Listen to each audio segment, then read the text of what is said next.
Good morning to respected dignitaries on the dais and also to the audience. I would like to thanks to the Government of Assam for giving me the opportunity, and also to the knowledge partners, 𝐃𝐢𝐠𝐬𝐿, for giving the opportunity to present here about the success story of DBT, direct benefit transfer. This has transformed the whole ecosystem of the government, especially the public delivery system. So I will give you an insight about the DBT story, how the challenges has come across the Government of India and how these challenges have been overcome, and the success story which has been not only narrated in India but across the globe. The IMF, the World Bank, the different Nobel laureates in the World Digital Summits, it has come across as a India success story, which has been now replicated across the world, especially in the developing countries. So in the next 10 minutes, I will give you the journey about the direct benefit transformation and how it has had the impact on the masses across India. So I would like to go through that. So this is the direct benefit transfer. That what does it mean?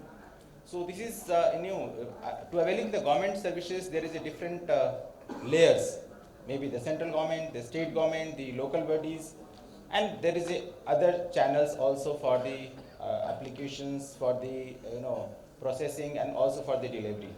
So by DBT mission, when it was coined, it has initially as a DCT, direct cash transfer, because schemes where wherever the cash has been given to the public as a social welfare measures were given in the cash. So it has the vision was that the benefit which is being given to the beneficiaries should be direct, and it should the benefit can be the cash or the in kind. So I will explain what is the cash, what is the in kind, and the transfer. Transfer was generally given to the check and usually by the cash also. So it has to be in the electronic form in the bank account. So that was the direct benefit transfer word was coined, and it has started way back in a decade ago.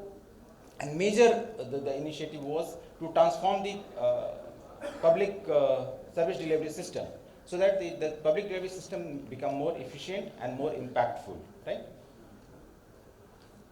So we have to see that it is based on the three foundation that is called JAM. This word has been coined as a JAM. J is for the Jan Dhan, that is the bank account, and A is for the Aadhaar, and that M is for the mobile. So this is the emerging technology, and there was a major issue to identify the beneficiaries, right? So targeting the correct beneficiary was the major challenge for the government, because there is a huge number of beneficiaries across the country was there. And when you are identified that particular individual or targeted beneficiary, then how this benefit can be transferred to them. So these three pillars has come, that the three pillars has been, basic pillars are there, which was the major, blocks by which we have reached to the beneficiaries. So this bank account, initially when it has started in 2013, so the bank account penetration was very, very less, the financial inclusion was very less, around it was 40%. Similarly, the mobile penetration was also very less, it was around 29 to 30%. So these are the challenges in the different, to achieve the direct benefit transfers. So these all challenges have been, mitigated, it has been overcome. Like the Pradhan Mantri Jan Dhan Yojana was started, and the financial inclusion drive has been done, and more than 53 crores accounts has been opened across the India, and presently 2.32 lakhs, deposit is there in the bank accounts. Similarly, the Aadhaar was initially was very less, but now it has 100% almost saturation for the adult population. And also the mobile penetration has reached to the one of the highest level, wherein we are having more than 85 crores of the smartphones. So these are the foundation on which the DBT works. So these are the different milestones of the Jan Dhan Yojana, which I already have enumerated. So the major issue was identifying the individual. So there was no digital, identity by which we can validate on the real-time basis. There was a different identity, like you have the ration card, you have the the domicile certificate, you have the driving license. So to validate that was very difficult because it was not on the digital form and it cannot be validated on the real-time basis. But the Aadhaar has transformed the whole ecosystem of the public delivery system because the individual can be identified, that can be validated, that can be authenticated on the real-time basis with a very cost-effective manner. So this dual-digit Aadhaar has transformed the identification and targeting of the beneficiaries, right? So now the new technology, as we are discussing here, the technology. So initially we used to have the demographic authentication. That means we used to send the details for the authentication, which includes the demographic details, right? Like your name, gender, date of birth, and the UIDI CIDR will confirm that yes, this is the correct yes or no. But now to have the gold standard, like we are focusing now from the demographic authentication to the biometric Aadhaar authentication, which includes your face, iris, or the fingerprints. So these three credentials are known as a biometric authentication. It is have the better credential. So the face authentication module has been developed by the UIDI, and presently the more than 8.5 crores face authentication is done on the monthly basis. So this gives a 100% credible, very credible data to the government that yes, the person who is taking the benefit are the correct beneficiaries, right? So now the Aadhaar is also being used as a financial address. So once you are taking the Aadhaar in any program, any schemes, so you need not to take the bank details. So Aadhaar will work as a financial address. If it is seated in the bank account and mapped on the NPCI mapper. So this has also transformed because as an individual person, you are able to authenticate in the application time when the individual is applying for the any schemes, and also during that delivery time, that when you are delivering the benefits, so the benefit is delivered in the based on the bank Aadhaar number, not on the account number. So same beneficiary is there. Nobody can do the fraud in this because individual has to seed their bank account with the Aadhaar, right? So both the places Aadhaar works as a financial address as well as the authentication for the individuals. So Aadhaar is also being used for the cash out, like IRPS, Aadhaar enabled payment system is there. So this has given the major challenges in the especially the rural and the far-flung area, where the cash out was a major issue, because when you are giving the benefits, if individual is not able to take that benefit out, if they are not able to cash out the things, it will be very, very difficult for them. So the Aadhaar has also worked as a enabler for cash out, because so far more than 30% of our beneficiaries are also are doing the cash out through the assisted mode, right? So the JAM Trinity, the third pillar is mobile. So mobile, as our Prime Minister has told, that only the benefit, giving the benefit of the individual is not important. We have to also inform them that yes, this benefit has been given to you. So mobile has worked as a communicator, as one of the tools to communicate with every individual, to inform individual about their schemes, about the benefit which they are getting, and also to have the two-way communications. Government can communicate to them and the individual can also communicate with the government. So we have tried that all the welfare major schemes are available on the mobiles, and all the communications, all the milestones of the schemes or the benefits are being given to the individuals on their mobile, right? So for that there is a app called 𝐂𝐚𝐥, that is a unified mobile application for the new age governance. So that has more than 2,000 services available on the 𝐂𝐚𝐥, right? So mobile has worked as one of the tool for giving the benefit, for spreading the information, for communicating with the beneficiaries. And this all the pillar of JAM pillars, three pillars of the JAM has transformed the government delivery systems, especially the public delivery system, and they are the all technology enabled things. So we can see the achievement of the Aadhaar based DBT. So we are able to identify and target the beneficiary accurately and correctly. We are also having the inclusion, because it is every services are available online. So there is a time stamp, so nobody can exclude on the based on the discretionary, right? It has also made ease of living for the beneficiaries. So all the government services can be, all the government programs, schemes can be availed using the ease of living for the individual, for the bona fide individuals. The transparency has increased manyfold. We are also leveraging to technology to eliminate the middleman and the agents.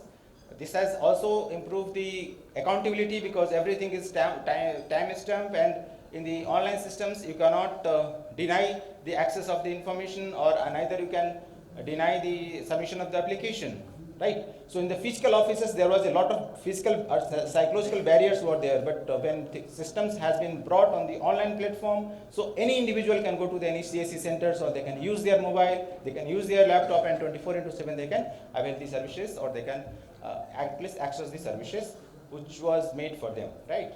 So that was the achievement of the DBT. And these are the some progresses, like we have started with a very small amount, but right now the benefit which has been given is more than 6 lakh crores, right, through the direct benefit transfer. So see the transformation which has occurs across the different schemes in the Government of India. And this is not included in the states. If we can include the states, there is a huge amount, right? So this is only the central sector schemes and the CS center, center sector and CSS. 2 schemes are there only. So the beneficiaries also increase, and 1.52 billion beneficiaries availing. Like this is a non-unique beneficiary. Like one beneficiary can be availing the services of Manrega. He might be also availing the services for that NSAP. He might be availing the services for Pradhan Mantri Awas Yojana. So one beneficiary is availing 4, 5 or 6 services. So that's why the number is 1.52 billion. Right. So as I have already informed about the 𝐂𝐚𝐥 app, which is the mother's app. So all the government services, the government apps are integrated in the one mobile app. So if you download 𝐂𝐚𝐥 app, so you can avail all the services of the Government of India at your palm top, right? So these are the benefits of especially because of the DBT. And we are able to reach in all the sectors, like whether it is a housing, it is a farm, or the scholarship, or the students, or the old age pension. In every sector this has impacted a lot, and the beneficiary across the India is now aware about the DBT, right? So it has also given the huge saving in the government exchequer, and so far we are able to save 3.48 trillions, almost 3.48 lakh crore rupees in the government exchequer. So this fund is being used for giving more benefit to the beneficiary who are really deserving. So if the DBT ecosystem has not been established, if the digital transformation has not been done in the government public delivery system, this much amount of money might have siphon off, or this money has been leaking from the different schemes, right? So in the IMF paper also it has been applauded, it has been appreciated that almost 1.1% of the GDP has been saved. So this is the bifurcation of the 3.8 lakh crore rupees which has been saved in the different schemes across the different time, right? So this is the few appreciations which has India has received. And this is under the leadership of our Honorable Prime Minister, we are able to receive this appreciation. So the World Bank has given the appreciation, even the IMF has given the appreciation, and recently in the World Digital Summit, the Paul Romer, he has appreciated a lot about the India DBT ecosystems and how it has transformed and impacted across the billion of the people, masses, especially in the India, in the rural area, in the far-flung area, which was earlier not able to access the government services, right? So we are also moving forward in this direction, as our one of the delighted speaker has told that we should not stop and we should not get satisfied, right? So we are moving forward, and I request from the state government, sir is also here, that all the documents which are being issued, basically, so that all documents should be Aadhaar seeded, they should be digitally issued and also published on the API Setu and DigiLocker, so that the all verification ecosystem can be done online, real-time basis, right?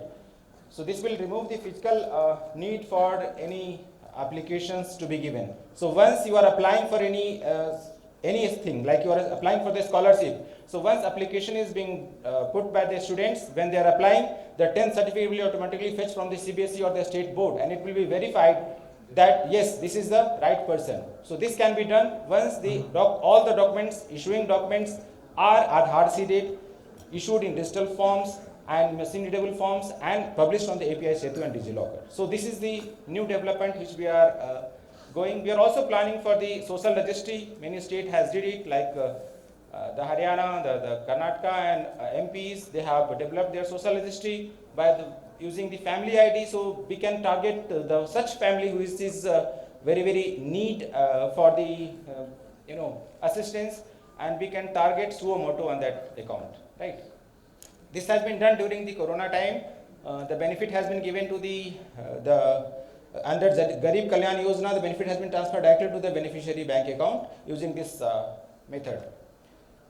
So we are also applying one of the My scheme. So any individual can go and look into the My scheme, put their details, basic details, and they can find out what are the welfare schemes applicable to him or her.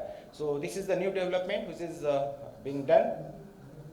There is a API Setu. So all the interface of the government, we are also planning to have a API Setu. So anything which is published by the state government can be published on the API Setu, and they can be linked, so that eligibility verification to the data sharing to the other benefits can be collaborated, and the ease of living can be done to the beneficiaries, to the masses. So I would like to highlight here the National Scholarship Portal. That is one of the common portal being used for disbursing the scholarship across the ministries. So more than 12 ministries are there on the single platform. More than 140 schemes are there on the platform. And this is the platform which has transformed the scholarship delivery system in India, right? So all the students, right now the data credential is that all the students which have come on the NSP portal is 100% biometrically Aadhaar authenticated. That is the level of credential of the data, right? And recently there was a task force also constituted, and the National Scholarship Portal was revamped, and we have implemented the new things which I would like to state here, that 100% biometric Aadhaar authentication is being done.